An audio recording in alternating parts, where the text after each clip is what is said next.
ሰላም ጤና ይስጥልን ተመልካቾቻችን ከፋና ሚዲያ ኮርፖሬሽን ሳምንታዊው የውሃ ልክ ፕሮግራማችን ተጀምሯል። እንግዲህ የዛሬው የውሃ ልክ ፕሮግራማችንን በስቱዲዮ ውስጥ ውይይት ነው የምናደርግበት። ርዕሰ ጉዳያችን ደግሞ መንገድ ነው። እንግዲህ እንደሚታወቀው መንገድ ከማድረስ ከመመለስ በዘለለ ለአንድ ሀገር ኢኮኖሚያዊ፣ ፖለቲካዊ፣ ማህበራዊ ጠቀሜታ እንግዲህ በጣም ከፍ ያለ ሚና የሚያበረክት ነው ማለት ነው። ከዚህ ባሻገር ግን የመንገድ ስራ ፕሮጀክቶች ሲሰሩ ምን አይነት መልካም አጋጣሚዎች አሉ? በተለይ ዛሬ እንደ ሀገር ምን አይነት ምቹ ሁኔታዎች ተፈጥረዋል? ደግሞ ተግዳሮቶችም ካሉ እነዛን ተግዳሮቶች እናነሳለን። ዘመናዊ ቴክኖሎጂዎች ደግሞ በመንገድ ግንባታ ዘርፍ ፍጥነት ላይ ጥራት ላይ ምን ለውጥ እያመጡ ነው እያሳዩ ነው ስንል ዛሬ ቆይታ የምናደርግ ነው የሚሆነው። ለዚህ ደግሞ ሁለት እንግዶች እዚህ ስቱዲዮ ጋብዣለሁ። እንግዶቼ ከኔ በመቀጠል ኢንጂነር አመዴ ሞህዬ በኢትዮጵያ መንገዶች አስተዳደር የፍጥነት መንገዶች ኮንስትራክሽን ማኔጅመንት ፕሮግራም ዳይሬክተር ናቸው። ከዛ በመቀጠል ዶክተር ወርቁ አስራቴ በኢትዮጵያ መንገዶች አስተዳደር የመንገድ ምርምር ማዕከል ዳይሬክተር ናቸው። እንግዶች እንግዲህ ለተመልካቾቻችን መረጃ ለመስጠት እዚህ ስቱዲዮ ስለተገኛችሁ በጣም አድርጌ አመሰግናለሁ። እንኳን ደህና መጣችሁ። እንኳን እናመሰግናለን። እንኳን ቆያችሁ። በጣም ቆንጆ። ቀደም ሲል ለማንሳት እንደሞከርኩት እንግዲህ ዛሬ ትክክለኛ ሰዎችን ያገኙት ብዬ ነው ማሰበው። ምክንያቱም መንገድ ላይም ሰፊ ረጅም አመት ልምድ ያላችሁ የቴክኒክ ሰዎች ናችሁ። ስለዚህ በደንብ ያለውን ሁኔታ እናወራለን። የምናወራው ስለ መንገድ ነው። ቀድሚያ የማደርገው ግን ያው ሁሉ ነገር ሲነሳ ከስራ አይደል ከዲዛይን ከመሰረት ከዲዛይን እንነሳና አንድ የመንገድ ፕሮጀክት ከወረቀት ጀምሮ ወደ መሬት ወይም መሬት ላይ እስከሚገባ ግንባታው እስከሚጀመር ድረስ ምን ያህል የጥናት ሂደቶችን ያልፋል ከሚለው ቅርቤ ካለው ሰው ልጀምር። እሺ፣ በጣም አመሰግናለሁ። እንግዲህ መንገድ እንደተባለው ትራንስፖርት ከሚለው የሚጀምር ጽንሰ ሀሳብ ስለሆነ መንገድን ለመገንባት ብዙ ሂደቶች ማለፍ አለባቸው። ማሽኖችን አጓጉዞ ሳይት ላይ ከመቆፈር በፊት ብዙ ጥናቶችና ሂደቶችን ማለፍ አለበት። የመጀመሪያው መንገድን አይደንቲፋይ ማድረግ ያስፈልጋል። መንገድ መለየት ምንድነው፣ መንገድ ለምንድነው የሚገነባው የሚለውን ነገር የመጀመሪያ መለየት አንዱ ስራችን ነው የሚሆነው። ከመለየት በኋላ በእኛ አጠራር ፊዚቢሊቲ የምንለው አለ። የመንገዱ አዋጭነት ምንድነው የሚለውን ወደ ዲቴል ከመሄዳችን በፊት ስለ አዋጭነቱ በተለያዩ ኦፕሽኖች እናያለን። የምህንዲስና ትርጓሜዎችን ሰተን የመንገዱ በምን አይነት የመንገድ መስመር ቢሄድ የተለየ ህብረተሰቡም ወይም ደግሞ ላሰብነው አላማ ይውላል የሚለውን የፕሪፊዚቢሊቲ እና ፊዚቢሊቲ ጥናቶችን እናካሄዳለን። ግራቨል ነው ወይ የምንሰራው ወይም ደግሞ አስፋልት እና ኮንክሪት መንገዶች ነው ወይ የምንሰራው የሚለውን ነገር ኢኮኖሚክ አናሊሲስ ይሰራና ያንን ከጨረስን በኋላ ፊዚብል የሆነውን መንገድ ታይፑን መርጠን ወደ ጥልቅ ዲዛይን እንገባለን ማለት ነው። ጥልቅ ዲዛይን ስንገባ ብዙ ነገሮችን ነው የምናየው። ውስጡ ላይ በመህንዲስናው የምናየው ኢንቨስቲጌሽን የምንለው አለ። ሩቱን አላይመንቱን አጌን እናያለን። አጀንዳ ተይዞ የሚሰራበት የአካባቢና ማህበራዊ ጉዳይንም አብረን እዛው ላይ እናያለን። መንገዱን ዲዛይን ስንሰራ ከአካባቢውና ከማህበራዊ ጋር ያለው ነገር ምንድነው የሚሉትን እነዚህን ሂደቶች ካለፍን በኋላ ዲቴል ይሄን እያወራን ያለነው ሁለት አይነት ነው ዴሊቨሪ ሲስተማችን። አንደኛው ዲዛይኑ ሙሉ በእኛ በኩል በአሰሪ መስሪያ ቤት በኩል ተሰርቶ የሚተገበር ነው አሁን እያወራን ያለነው። በሌላ በኩል ደግሞ ዲዛይኑ በስራ ተቋራጮች የሚተገበር የዴሊቨሪ ሲስተም አለን። እሱ ያው በኮንሴፕት ደረጃ ይሄ ሂደት ይመጣል። ከዛ በኋላ የፕሮኪርመንት ሂደቶች አሉ። ፕሮኪርመንት ያው የሀገሪቷ ህግ በሚፈቅደው የፕሮኪርመንት ሂደቶችን ያልፍና ስራውን የሚሰራው ስራ ተቋራጭ እንዲሁም አማካሪ የቁጥጥርና የማማከር ስራውን የሚሰራ አማካሪ ከተቀጠረ በኋላ ወደ ስራ እንገባለን ማለት ነው። በጣም ቆንጆ። የመንገድ ግንባታ ዲዛይን ሲደረግ ምንድነው ፈታኙ ነገር አስቸጋሪው ነገር ዶክተር? እሺ፣ አመሰግናለሁ። ያው እንግዲህ እንደመነሻ መንገድ ሲባል መሰረታዊ ነገር ነው። የአንድ ሀገርም የእድገት መለኪያው ነው። እንግዲህ ብዙ ያደጉ ሀገሮችን ስናይ ዋና መሰረታቸው ምንድነው ብለን ስናስብ መንገድ ነውና ያ በመሆኑ ምክንያት ከፍተኛ የሆነ መዋዕለ ንዋይን ሀብትን ይፈልጋል እንደ ሀገር። ስለዚህ በዲዛይን ጊዜ ከፍተኛ ጥንቃቄ ማድረግን ይፈልጋል። ያ የምናደርገው ጥንቃቄ የመጀመሪያው ቴክኒካሊ የሚፈልገውን ትራፊክ ማስተናገድ ይችላል ወይ፣ ለማህበረሰቡ የሚፈልገውን አገልግሎት መስጠት ይችላል ወይ የሚሉ ነገሮች በዋናነት እነሱ ይታያሉ። ሁለተኛው ደግሞ ያው ይሄ ኢንቨስትመንት ከተለያዩ ኢንቨስትመንት ከሚፈልጉ ዘርፎች በሽሚያ በውድድር የሚመጣ ስለሆነ በጥንቃቄ አዋጭ ነው ወይ የሀገርን ሀብት በአግባቡ እዚያ ላይ ብናፈስ ከዚያ የምናገኘው ምላሽ በተለይ ሪተርን ምንድነው የሚለውን የምናይበት ስለሆነ እንደ ዲዛይን እንደው ሲምፕሊ ስናየው ቀጥታ የቴክኒካል ጉዳይ ብቻ አይደለም ማለት ነው። ኢኮኖሚያዊ፣ ማህበራዊም አካባቢያዊ ሁኔታዎችን ሁሉ የምናይበት ስለሆነ ሰፊ ጊዜ ተወስዶ በጥልቀት የሚሰራ ስራ ነው ማለት ነው። እንዳጠቃላይ እንግዲህ መንገድ ያው መገንባት ከጀመረን እንደ ሀገርም እንዳለም በጣም ረጅም ጊዜ ነው። ግን ዛሬ ደግሞ መንገዶች ብዙ ቦታ እየተጀመሩ የተጠናቀቁ እያየን ነው። ምን አይነት መልካም አጋጣሚ ምን ምቹ ሁኔታ ቢኖር ነው? ብዙ መልካም አጋጣሚዎች አሉ። አንደኛው የኢኮኖሚ እድገታችንና የትራንስፖርት ፍላጎት መጨመር ትልቁ ነገር ነው። እድገት እንደተባለው ኢኮኖሚ በጣም ኢምፖርታንት ነው። አንድ መሰረተ ልማት ለመገንባት ዘን ኢኮኖሚ እድገት የትራንስፖርት ፍላጎት መጨመር ትልቅ የሆነ አቅም ስለሚሰጥ የመንገድ አንዱ ትልቅ መልካም አጋጣሚ ይሆናል። ሌላው ምናልባት መንግስት ለዚህ ዘርፍ የሰጠው ትልቅ የሆነ ትኩረት አለ። ይሄም የመንገድ መሰረተ ልማትን እንደ ትልቅ ልዩ አጋጣሚ የምናየው ነው። ሌላው ምናልባት የዚህ ሀገር ውስጥ አቅም በከፍተኛ ሁኔታ ደረጃ መጨመሩ እሱ አንድ ትልቅ ነው። ከዚህ በፊት የነበሩ በውጭ ሀገር የስራ ተቋራጮችና በአማካሪዎች ስንሰራ የነበረውን ብዙ ትልልቅ ኢንፍራስትራክቸሮችን አሁን በሀገር ውስጥ ስራ ተቋራጮች ካፓሲቲ ቢውልድ ተደርጎ ትልቅ አጋጣሚዎችን እየፈጠር ያለንበት ሁኔታ ነው ያለው። ከዚህ ውጭ እንግዲህ ምናልባት ልናየው የምንችለው ቴክኖሎጂ በጣም ኢምፖርታንት ነገር ነው መነሳት ያለበት። ቴክኖሎጂ መስፋፋት ቅድም ተባለው የፍጥነት መንገዶች አሁን በፊት ምናልባት ከ20 ዓመት በፊት የፍጥነት መንገድ ፕላን ያልተደረገበት ወይም ደግሞ ያልተከናወነበት አሁን ላይ ግን አሁን በዚህ ደረጃ ሁነን ወደ 400 የሚጠጉ ወደ 397 አካባቢ ኪሎ ሜትር የፍጥነት መንገድ የሰራንበት ያ ደግሞ ብዙ መልካም አጋጣሚዎች የሚፈጠሩበት ከብዙ ቴክኖሎጂ ኢምፕሊመንት ከማድረግ ጋር የሚገናኝ መልካም አጋጣሚዎች ናቸው ብለን መውሰድ እንችላለን። ምን አይነት ዘመናዊ ቴክኖሎጂዎችን አሁን እየተጠቀምን ነው እንደ ሀገር የደረስንባቸው? እነሱስ ፍጥነት ላይ ጥራት ላይ ምን ለውጥ እያመጡ ነው? ምን መሻሻል እያሳዩን ነው?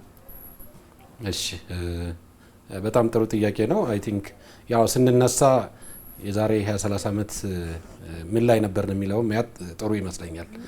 1997 ወይንም በእኛ 1991 የኢትዮጵያ መንገድ ሽፋን 26500 አካባቢ ነበር። አሁን ይሄ ሽፋን ወደ 182000 ኪሎ ሜትር አካባቢ አድጓልና በዚህ ጊዜ ውስጥ ይህን ያህል መስራት እንዴት ተቻለ የሚለው ጥያቄ መሰረታዊ ነው። ስለዚህ እሱ ውስጥ ያለው አንዱ እድል ምናልባት እንደ እድል መውሰድ ካለብን ባነሳት ብዬ ነው። አክሰስ ወይም ተደራሽነት የመንገድ ተደራሽነት ለሁሉም የሚል የኤስዲጂ ጎል አለ። እሱ አሁን የሁሉም ሀገራት መነሻ ነገር ነውና አክሰስ በራሱ የመብት ጉዳይ ስለሆነ አሁን በማህበረሰቡ ላይ ያለው በተለይ የመንገድ ፍላጎት ከሱ ጋር የተያያዘ ነውና እሱም እንደ ትልቅ አጋጣሚ የሚወሰድ ነው። ዞሮ ግን ያንን ውጤት ያመጣው ምንድነው ከተባለ የመጀመሪያው ቴክኖሎጂ ነው ብለን ማሰብ እንችላለን። ምናልባት ይሄን የምናየው ከምን አንፃር ነው? የዛሬ 20 ዓመት የዛሬ 30 ዓመት ምን አይነት አጠቃላይ አካሄድ ነበረን ከዲዛይን ጀምረን ብናይ አሁን ደግሞ ያለውን ነገር ማነጻጸር በቀላሉ ያስችለናልና የዛሬ 30 ዓመት ለምሳሌ ከዲዛይን እንኳን ብንነሳ የምንጠቀምባቸው መሳሪያዎች አሁን ባለው ልክ አልነበሩም። አሁን ላይ በጣም ዘመናዊ የሆኑ መሳሪያዎችን እየተጠቀምን በተለይ ከፕሪሲሽን አንፃር ዜሮ ቶለራንስ ያላቸው ኢቭን አሁን ደግሞ ኢቭን ዳታ ለመሰብሰብ እንደ ድሮን የመሳሰሉ ቴክኖሎጂዎችን የመጠቀም አጋጣሚ አለ።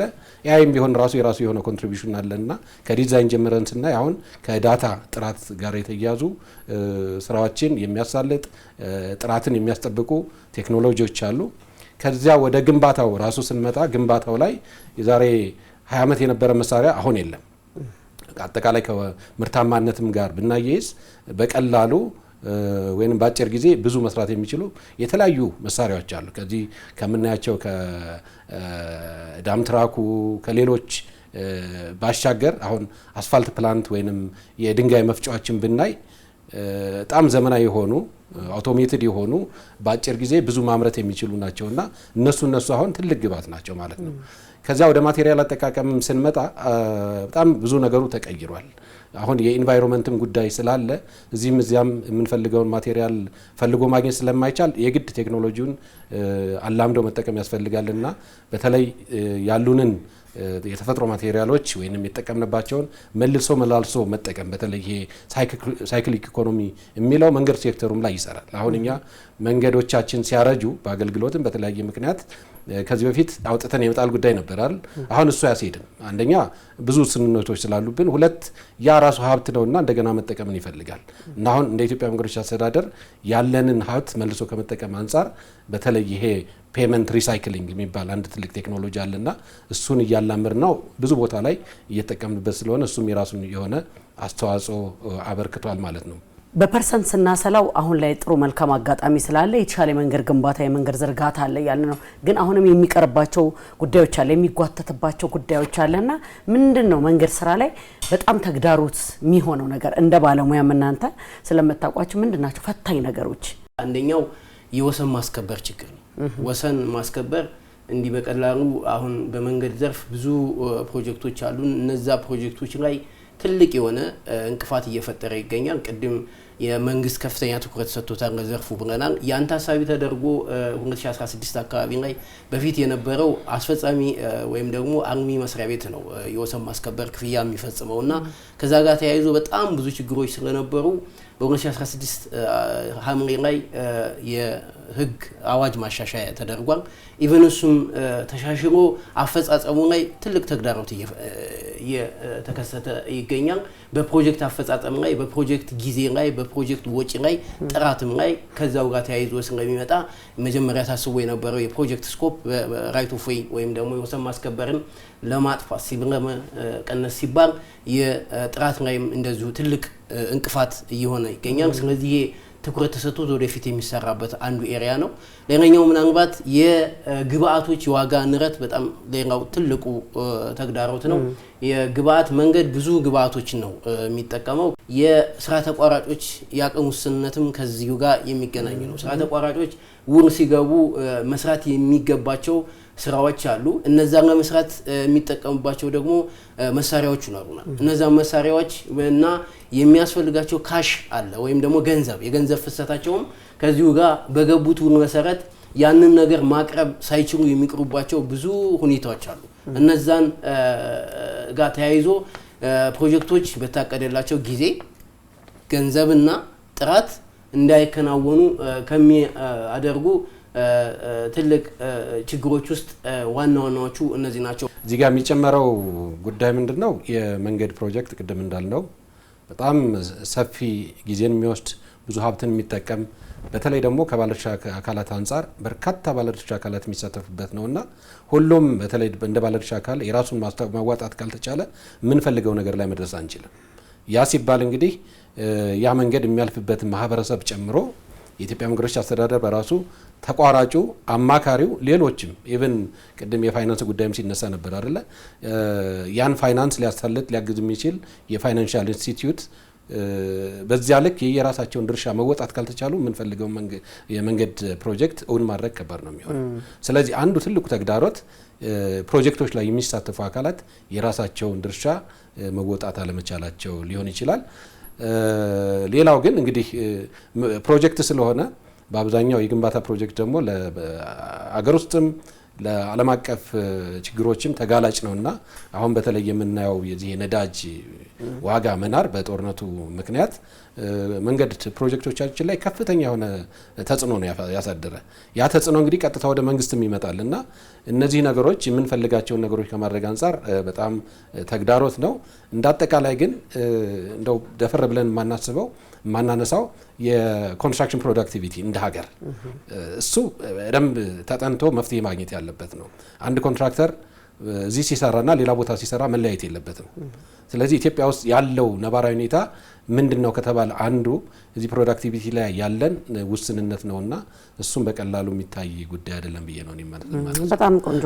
እንደው አንድ መንገድ ዘላቂ ነው እና ደግሞ ደህንነቱም የተጠበቀ ነው ለረጅም ጊዜ ሊያገለግለን ይችላል የምንለው ምን አይነት መስፈርቶችን ማሟላት ሲችል ነው? ምን ያለው መንገድ ነው?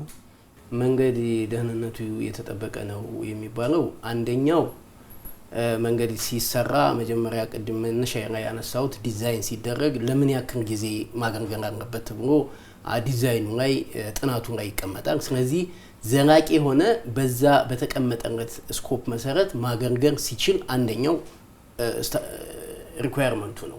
ዘላቂና ምቹ የሆነ መንገድ መገንባት ያስፈልጋል። ሁለተኛው ደህንነትን ታሳቢ ያደረገ ያ ማለት የተለያዩ የመንገድ ፈርኒቸሮች የምንላቸው የትራፊክ ምልክቶች ሊኖሩ ይችላሉ።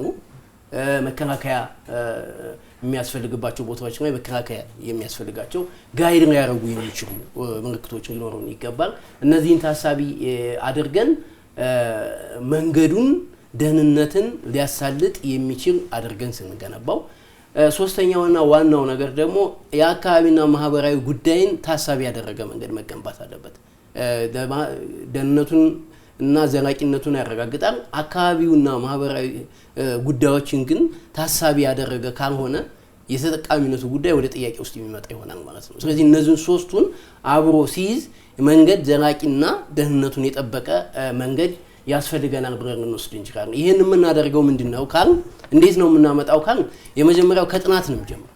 መንገድ ያንን ነገር ይዞ እንዲመጣ ጥናት ማድረግ አለበት። ሲጠና በትክክል ስታንዳርድ በተቀመጠው ስታንዳርድ መሰረት መጠናቱን ማረጋገጥ ያስፈልጋል። ሁለተኛ ሲገነባ ነው። መንገድ ሲገነባ ያስቀመጥናቸውን ስታንዳርዶች ወይም ደግሞ ሪኳየርመንቶች አሟልቶ መገንባቱን ማረጋገጥ ያስፈልጋል። ከማቴሪያል መረጣ ከሜቶዶሎጂውን ጀምረን ሲገነባ ጥንቅ ቁጥጥርና ክትትል ማድረግ ያስፈልጋል። ከተሞች ማደግ ካለባቸው የተለያዩ ኢኮኖሚ ዘርፎች ማደግ ካለባቸው ምቹ መንገድ መኖር መቻል አለበት። ያ ምቹ መንገድ እንግዲህ የሚቀንሰው ምንድነው? አንደኛ የስራ ጊዜያችንን ይቀንስልናል። በትራንስፖርት የምናጠፋውን ጊዜ ወደ ምርታማነት እንቀይረውና ለዚያች ሀገር የራሱን የሆነ አስተዋጽኦ ያደርጋል ማለት ነው። በሁለተኛ ደረጃ እንግዲህ ንግድ አሁን ባለው ሁኔታ ዴሊቨሪ ሲስተም ነው ያለ አይደል? ያ ዴሊቨሪ ሲስተም ምንድነው የሚፈልገው? ፈጣን የትራንስፖርት አገልግሎት ይፈልጋል። ስለዚህ ከተሞች ማደግ ካለባቸው አገሮች ማደግ ካለባቸው እነዚህን ፈጣን የትራንስፖርት ሲስተም የሚያሳልጡ የመንገድ መሰረተ ልማቶች ያስፈልጋሉና ለወደፊት ላለው አጠቃላይ ሁኔታ መንገድ የዚህ ምሰሶ ነው ብሎ መውሰድ ይቻላል። የመንገድ ግንባታ ፕሮጀክቶች ከአካባቢ ጥበቃ ጋር እንዴት ነው ተስማምቶ ተመጣጥነው ተጣጥመው ሊገነቡ የሚገባው? እንደ ኢትዮጵያ መንገዶች አስተዳደር አሁን ይሄን ትልቅ ትኩረት በመስጠት ራሱን የቻለ አንድ የስራ ክፍል አለ። መንገዶች ከአካባቢና ከማህበራዊ ጉዳይ ምንድነው ያላቸው? እዛ አካባቢ ላይ ያለውን የውሃ ምንጭ አፌክት ያደርጋል ወይ? ደኖችን የሚያጠፋ ነው ወይ? ኢንቫይሮንመንት ጋር ያሉ ኢሹዎች ጋር የሚደርስ ነው ወይ? ከደረሰስ እንዴት ነው አቮይድ ማድረግ ያለብን የሚሉትን እያየ ከስራ ክፍሉ በተጨማሪ የሚያግዝ አንድ ለብቻው የስራ ክፍል ተቋቁሞ ስራውን የሚመራ የስራ ክፍልን የሚያግዛለን። ይሄንን ታሳቢ አድርጎ የአካባቢ ግሪን ሮድስ የሚለው ወደፊት አሁን ስማርት ሮድ ነው እንትን የሚደረገው። ምናልባትም እንደ ሀገር በክቡር ጠቅላይ ሚኒስትሩ እየተነሱ ያሉ የግሪን ሌጋሲ ትልቅ እኛ ከመንገድ ዲዛይን ጋርም አብረን እያያያዝ ነው ያለ እየሰራንበት ያለ በተለይ ፍጥነት መንገዶቻችን ላይ የፕሮጀክታችን የጥናት አካል በተለይ ይሄ ግሪነሪ ከማድረግ አንጻር ብዙ ስራዎችን አብረን እንሰራለን።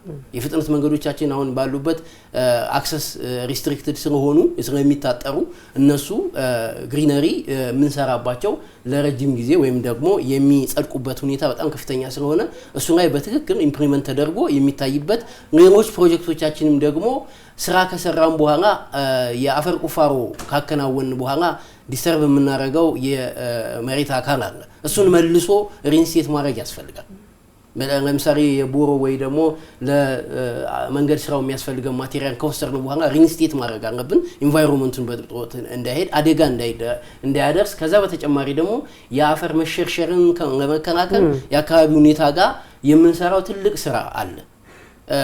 ስለዚህ አንድ መንገድ ስንገነባ ኢንቫይሮንመንቱን እና አካባቢውን ሁኔታ ያገናዘበና ያን የጠበቀ ሆኖ መሰራት አለበት የሚለው ትልቅ ትኩረት ተሰጥቶ ደግሞ ውበትም ነው አይደለ? በተለይ አሁን ይሄን ጥያቄ ያነሳውበት ምክንያት ምንድነው? ለምሳሌ አዲስ አበባ ውስጥ ያሉ የወንዝ ዳር ልማቶቻችን፣ መንገዶቻችን ከዚህ በፊት ተደብቀው የነበሩ ተፈጥሮቻችን የተገለጡበት ነውና ውበትም ነው። ተፈጥሮንም ደግሞ ማቅረብ ነው፣ አለማሸሽ ነውና ለዛ ነው። እዚህ ላይ የሚጨምሩት ነገር አለ ዶክተር? ኦኬ፣ ምናልባት እዚህ ጋር የሚጨመረው እኔ አጠቃላይ የግንዛቤው ጉዳይ ይመስለኛል እንጂ የአካባቢ ጥበቃን በአግባቡ ከዚህ በፊት መስራት እንዳለብን ይሰማኛል። ነገር ግን እንደው የአንድ ፕሮጀክት መለኪያ ጉዳዮች ምንድናቸው ተብሎ ብዙ ጊዜ ሲነሳ የሚነሳው የጊዜ ኳሊቲና የዋጋ ጉዳይ ነው። ነገር ግን ይሄ የአካባቢ ጥበቃ የሚለው መስፈርት ከሌሎች የማይተናነስ እንደውም የተሻለ የበለጠ ሚዛን ያለው ስለሆነ እሱን በአግባቡ መስራት ያስፈልግ ነበር። አሁን ወደዚያ እየመጣን ነው። ለምሳሌ ወደ መለኪያ ስንመጣ እንግዲህ አንድ ፕሮጀክት ሲሰራ ቅድም አመዴም እንዳነሳው አንድን ቦታ ከሌላ ቦታ ማገናኘት ብቻ አይደለም። ከዛ ባሻገር የሚታዩ ዋጋዎች አሉ። እነዚያ ዋጋዎች ለማህበረሰቡ ምን አመጣ፣ ማህበረሰቡ ላይ ደግሞ ምን በጎ ያልሆነ ተጽዕኖ ፈጠረ የሚለውን አብሮ አይቶ ያ እንዴት ተፈታ የሚለውን በአግባቡ ማየት ይፈልጋልና ያቺ የግንዛቤ ክፍተት አሁንም ብለን መስተካከል አለበት። ኮንትራክተሩ ስራውን ሲሰራ ኦኬ ስራ ሰራለው ይሄን ፈጽማለው ከሚለው ልክ ያንንም ስራ የምሰራው በአካባቢ ላይ ምን አይነት የአካባቢ ተጽዕኖ ቅነሳ ዘዴዎችን ወይንም አካሄዶችን ተከትዬ ነው ማህበረሰቡ ላይ ኢቭን የራሱን ሰራተኛ ጭምር አሁን መንገድ ደህንነት የሚለው ወይም አካባቢ ጥበቃ የሚለው የራስን ሰራተኛ አጠቃላይ ደህንነት ጭምር ይመለከታልና መለኪያው በተለይ ፕሮጀክት አፈጻጸም ሲለካ ኮንትራክተሮች በዚያ ልክ መለካት ይኖርባቸዋል። አሁን እየተጀማመረ ነው። ከሱ አልፎ የተቋም ባህልም መሆን መቻል አለበት። አንዳንዴ ሚስ የምናደርገው ተቋማት ብዙ ጊዜ ትኩረታቸው ትርፍ ላይ ይሆናሉ። ነገር ግን ተቋማትን በዘላቂነት የሚያቆየው እነዚህ ስትራቴጂክ የሆኑ ጉዳዮች ናቸውና እንግዲህ ኮንትራክተሩም አማካሪ ድርጅቱም የኢትዮጵያ መንገዶች አስተዳደር ሌሎችም ስቴክሆልደሮች የኢንቫይሮንመንት አካባቢ ጥበቃ ከሌሎች ጋር እኩል መታየት ያለበት ነው የሚለውን መያዝ ያስፈልጋል። ባህላችንም ሊሆን ይችላል ያስፈልጋል። ምክንያቱም መንገድ ስንገነባ አካባቢ ላይ ተጽዕኖ አናደርስም ማለት አንችልም። መቀነስ ግን እንደምንችል ይታወቃል። ተደርጎም ብዙ ቦታዎችም ብዙ ማሳያዎች ስላሉ እነሱ ነገሮች ትንሽ ይጎሉናል። ከዚህ በኋላ ባለው ግን አይ ቲንክ ስትሪክትሊ ኮንትራክተሩም ወስዶ መስራት አለበት። አማካሪውም የኮንትራክተሩን አጠቃላይ አፈጻጸም ሲለካ ምን ተሰራ ብቻ ሳይሆን አካባቢ ላይ ምን አይነት ተጽዕኖ ደረሰ፣ በምን ሚቲጌት ተደረገ የሚለውን አብሮ ማየት ያስፈልጋል። ዶክተር ያነሳው ሀሳብ ላይ ለመጨመር ያክል ዓለም አቀፍ አጋዥ ተቋማቶች አሉ። የዓለም ባንክ አለ፣ የአፍሪካን ዴቨሎፕመንት ባንክ አለ፣ የተለያዩ ድጋፍ ሰጪ ተቋማቶች አሉ። እነሱ አንዱ ክሪቲካል ከመንገድ ከሲቪል ወርኩ በላይ የሚጨነቁበት የአካባቢና ማህበራዊ ጉዳዮች ነው። የአካባቢና ማህበራዊ ጉዳዮች ቅድም እንደተነሳው ከውበት ባለፈ አካባቢው ማህበረሰብ ላይ ተጽዕኖ ሳያሳድር መጠናቀቅ ካልቻለ ድጋፍ ማድረጋቸው። ስለዚህ እሱ ወደፊትም አሁንም እየተሰራበት ነው ያለው። ወደፊት ግን ትልቅ የሆነ ለውጥ አመጥቶ ብዙ የሚሰራበት እንደ ሀገርም እንደ ንቅናቄ እየታየ ስለሆነ ኢኒሺዬቲቭ ብዙ ለውጦች ይኖሩታል። ወደፊት አብሮ ከፕሮጀክቶች ጋር አብሮ የሚሄድ ነው የሚለው ነገር ለማንሳት ነው። እንደ የመጨረሻ ሀሳብ ላድርገውና እንደው ወደፊት ያው እንቀጥላለን አይደል? መኖር ይቀጥላል፣ እኛም እንቀጥላለን። ሀገራችንም ከተማችንም ከዚህ በላይ ደግሞ በመንገድ ዝርጋታው በተለያዩ ነገሮች ይሰፋሉ ያድጋሉና የመንገድ ግንባታው ዘርፍ ላይ ግን ምን አዲስ ለውጥ ወይ ምን አዲስ ተስፋ ይኖረናል በቀጣይ አመታት የሚለው ትንሽ እንበልና እናጠናቅ። ቅድም እንደተነሳው መንገድ ዘርፉም ላይ እነዚህ ቴክኖሎጂዎች አይቀሬ ናቸው ብለን መውሰድ ይኖርብናል። ስለዚህ እነዚህ ቴክኖሎጂዎች ሲመጡ ደግሞ መንገድን በአጭር ጊዜ ጀምሮ በአጭር ጊዜ ለማጠናቀቅ ያስችላሉ፣ ወጪንም ይቆጥባሉ። ስለዚህ ወደፊት የሚኖሩን አጠቃላይ የቴክኖሎጂ አጠቃቀሞች የአጠቃላይ የመንገድ ዘርፉን ሁኔታ የሚቀይሩ ናቸውና እነዚህም በደንብ ማላመድ ይፈልጋል። ለምሳሌ አሁን ባለው ሁኔታ አሁን ያሉንን ማቴሪያሎች ወይንም የግንባታ ግብዓቶች ብቻ መጠቀም ማንችልበት ሁኔታ ይመጣል። ስለዚህ አሁን ላይ ስማርት ማቴሪያልስ የሚል ኮንሴፕት አለና እነሱም በተለይ በናኖ ቴክኖሎጂ እየተጠቀሙ ብዙ ደረጃ የደረሱ ሀገራት ስላሉ እኛም እሱን ወደ ሀገራችን ማምጣት አንድ ነገር ሊሆን ይችላል። ኤአይም ቢሆን ምንተው ጉዳይ አይደለም። አሁን አንዳንድ ሀገራት በተለይም በሰው አልባ ብዙ ኪሎ ሜትር መንገድ ገነቡ የሚል መረጃዎችን እያየን ነው። እኛስ መቼ ወደዚያ እንደርሳለን የሚለውን ሳንንቀው ካሁኑ ይዘን መቀጠል የሚኖርብን ነው።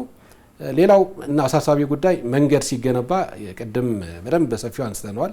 በአካባቢ ላይ የምንፈጥረው ተጽዕኖ በተለይ ከአየር ብክለት ጋር የተያያዘ እያንዳንዷ የምንጠቀምባት ነዳጅ በውስጧ በካይ የሆኑ ጋሶችን ይይዛልና አሁን ላይ በጥንቃቄ አይተን ያንን መቀነስ ማንችል ከሆነ አስቸጋሪ ስለሚሆን አሁን ቴክኖሎጂዎች ወደዚያ እየመጡ ነው። በተለይ ይህን ሊቀንሱ የሚችሉ አሰራር ዘዴዎችን ተከትሎ መስራት ምናልባት ወደፊት የማይቀር ነው። ኮንትራክተሩም ኮንሳልታንቱም ሌላውም ባለሙያ ለነዚህ ጉዳዮች ዝግጁ መሆን አለበት የሚለውን ነገር ለማንሳት ያህል ነው። ያ ከሆነ እንግዲህ ተስፋው በጣም ትልቅ ነው። ተስፋው ትልቅ ነው። እሺ አመሰግናለሁ። እንደተባለው ብዙ ተስፋዎች አሉ ወንድሜ ዶክተርም እንደተናገረው። ከዛ በተጨማሪ ምናልባት የውስጥ አቅም ማጎልበት ራሱ መቻላችን በጣም ትልቅ ነገር ነው። ባይዘው ከ7 በፊት ምናልባት የ1997 በፈረንጆቹ እንደመነሻ ነው ለኛ ሮስ ሴክተር ዴቨሎፕመንት ፕሮግራም ነበረን። እዛ ላይ የነበረውን ነገርና አሁን ላይ ያለውን ነገር ዝም ብለን ስናየው የውስጥ አቅም እንዴት አጎልበትን የሚለውን ጥሩ ማሳያ ነውና ወደፊትም ምቹ ሁኔታን ይፈጥራልና በዛን ሰዓት የነበሩን የሀገር ውስጥ ስራ ተቋራጮች በቁጥር 7 ብቻ ነበር። አሁን ላይ ወደ 42 ማሳደግ ይችላል። ትልልቅ ስራዎችን መስራት የሚችሉ አማካሪና ቁጥጥር ስራ የሚሰሩ የሚችሉ አማካሪዎች አልነበሩንም በዛ ሰዓት የውስጥ አገር ውስጥ ማለት ነው። አሁን ላይ ወደ 80 የሚደርሱ ማማከርና የቁጥጥር ስራ የሚሰሩ አማካሪዎች አሉ። ይሄ ትልቅ አቅም ነው። ትልልቅ ኢንፍራስትራክቸር ፕሮጀክቶችን በአገር ውስጥ መገንባት የምንችልበት ደረጃ ላይ ነው ያለነው። አሁን ከውጮቹ ጋር በኩል ደረጃ ተወዳዳሪ ሆነው እየሰሩ ያሉ በገበያው ላይም ተመሳሳይ የሀገር ውስጥ አቅም ስናጎለብት ገበያው ላይ በፊት የነበረው የውጮችን በአብዛኛው የሚጠቀሙበትን አሁን በስራ ተቋራጭ ወደ 53% እና ከዛ በላይ ማድረስ ይችላል። ይሄ በጣም ትልቅ ነገር ነው። በምቹ ሁኔታን ይፈጥራል። ወደፊት ቴክኖሎጂ እንደተባለው ነው። ቴክኖሎጂ ኤክሰርሳይዝ ማድረግ ጀምረናል። ድሮን አሁን መንገድ ዲዛይኖቻችን ላይ ሰርቬይንግ እንሰራበታለን። አሁን ላይ ዚስ ታይም ላይ ድሮን ኢምፕሊመንት እያደረግን ነው። ወደፊት ኤአይ ስንጠቀም ምን ነገር ነው የሚሰጠን ምን ምቹ ሁኔታ ይፈጥራል ሲባል በጣም ትልቅ ችግር የሆኑብንን የጊዜ ጉዳይን መተንበይ የሚችል ኮስት መተንበይ የሚችል የሚያወጣብን ሪስኮቻችንን ሁሉ መተንበይ የሚችልና የዲሲሽን ፕሮሰሳችንን ሊያፈጥንልን የሚችል እንደ አንድ ምቹ አጋጣሚ ማየት ይጠበቅብናል። ሌላው ምናልባት ኤክስፕሬስዌይ ስንገነባ ኤክስፕሬስዌይ እንደው ፍጥነትንና ጊዜንና ኮስት ጋር የተገናኘ ብቻ አይደለም። ባይኔ ደህንነት ጋር ትልቅ ኢምፖርታንስ አለው። ምክንያቱም አሁን እየሰራ ነው ያለው ይሄ አይቲኤስ የሚባለው ሲስተም የፕሮጀክቶቻችንን ሙሉ መረጃ ስማርት ሆነው የትራፊክ አክሲደንት ቢደርስብን ፍጥነት ኢንፎርሜሽን ኤኒ በመንገድ ኮሪደሩ ኤኒ ኢንፎርሜሽን ቀድሞ ሴንተር ወይም ደግሞ በየቦታው ያሉ ማዕከል ላይ ያሉ መረጃ መሰብሰቢያ ቦታዎች ላይ መረጃ ቀድሞ ይሰጣል። ኢንፎርሜሽን ነው በቃ ኢንፎርሜሽን ስለሚሰጥ እነዚህ ነገሮች ወደፊት ምቹ ሁኔታን ፈጥረው የኮንስትራክሽን መሳሪያዎቻችን አሁን ጂፒኤስ የተገጠመላቸው የአፈር ቆረጣ ስራ የሚሰሩ እነ ግሬደር ኤክስካቫተር እና ዶዘር የሚባሉ ትልልቅ ማሽኖቻችን እነሱ ቴክኖሎጂ የታገዙ ናቸው። እነሱ ፍጥነት የሚጨምሩ ወጪን የሚቀንሱ ብዙ በኤሌክትሪክ የሚሰሩ ማሽኖች አሁን እየመጡ ነው። የነዳጅ ኮስትን የሚያጠፉ እና ብዙ ነገሮች ስለመጡ እነዚህ እንደምቹ ሁኔታ መታየት አለባቸው። ደህንነት ላይ ዓለም አቀፍ ደረጃ የተደረሰበት አሁን መገንባት ነበረኛ ደህንነትን የጠበቀ መንገድ ነው ለመገንባት ያሰብነው። ሴፍ ሲስተም አፕሮች አለ ዓለም አቀፍ ላይ ኢምፕሊመንት እየተደረገ ያለ። ዋናው ነገር ደህንነትን የጠበቀ መንገድ ሊኖረን ይገባል።